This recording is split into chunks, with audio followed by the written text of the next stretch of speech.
Powered by the Montana Television Network. This is the 5:30 News on Q2, Montana's news leader. Good evening and thanks for joining us. I'm Russ Riesinger. And I'm Jeanelle Slade. A scary situation for some Billings passengers after a man hijacked a Met Transit bus today and took it on a ride from downtown Billings to the Heights. Scary situation that thankfully ended well. Officers arrested 28-year-old Diavonta Belton, who police say drove that bus away from the downtown transit center around 12:20 this afternoon. This is not video of the stolen bus.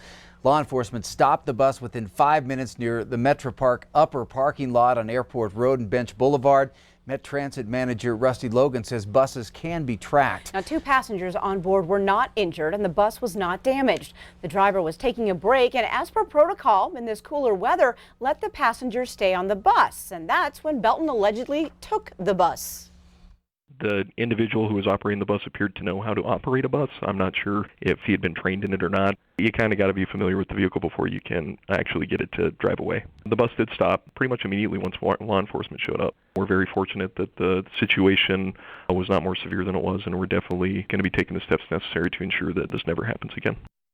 And Billings police tell us Diavonta Belton faces felony theft, 2 counts of unlawful restraint, theft from another incident, possession of drug paraphernalia, and several traffic offenses. Well, a male suspect is now arrested in connection with yesterday's shooting in Billings, and a woman is in custody after they fled police this morning and crashed their SUV into a patrol car. 24-year-old Marlon Parker faces attempted deliberate homicide, robbery, and felony possession of dangerous drugs. Now, Parker is suspected of shooting a 27-year-old Billings woman in the area of South 29th Street early Wednesday morning. She was taken to a local hospital and treated for a non-life-threatening injury. A 46-year-old Marlena Big Day faces multiple charges, including felony criminal endangerment. Lieutenant Brandon Woolley says just after 9 o'clock this morning, officers tried to stop the black SUV in the Billings Heights. Big Day was driving and fled from officers until the vehicle crashed into another police vehicle.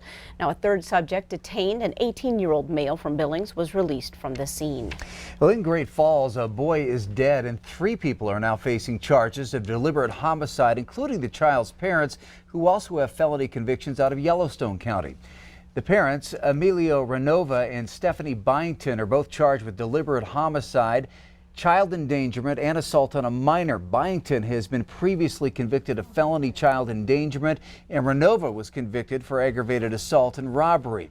Now, Rascal Birdtail is an acquaintance of the parents, and he's also behind bars on charges of deliberate homicide and tampering with evidence. Great Falls police said emergency dispatchers responded to an apartment complex around 9 in the morning yesterday.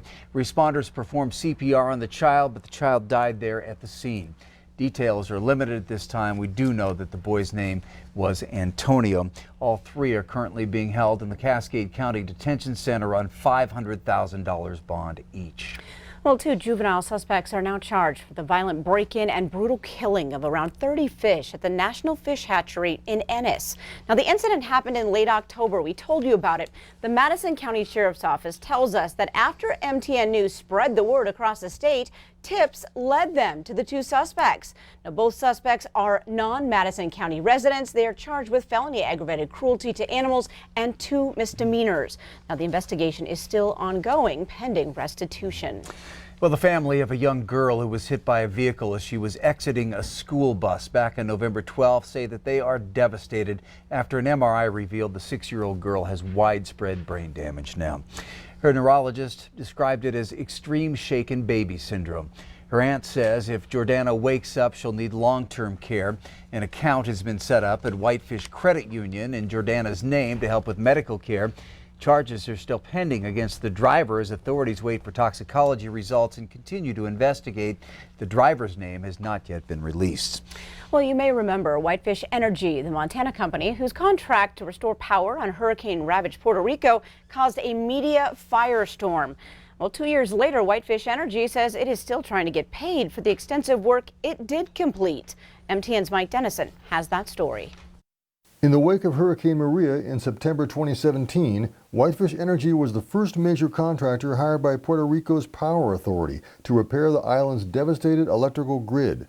Yet the contract was canceled a month later under political pressure after critics questioned its award and suggested then Interior Secretary Ryan Zinke of Montana had something to do with it. Whitefish Energy and its subcontractors worked for another month in Puerto Rico and say they repaired more than 50 transmission towers and 200 miles of power lines. But CEO Andy Tekmansky says the company is still owed nearly $130 million for that work. It's all but destroyed my business. We were carrying so much debt right now. We can't maneuver. We can't afford to grow. We have this reputation, stigma around us that won't be cleared up until we get paid and say, hey, look, we're good guys. It can't get the money because the Federal Emergency Management Agency still hasn't approved a reimbursement to the Puerto Rican Power Authority.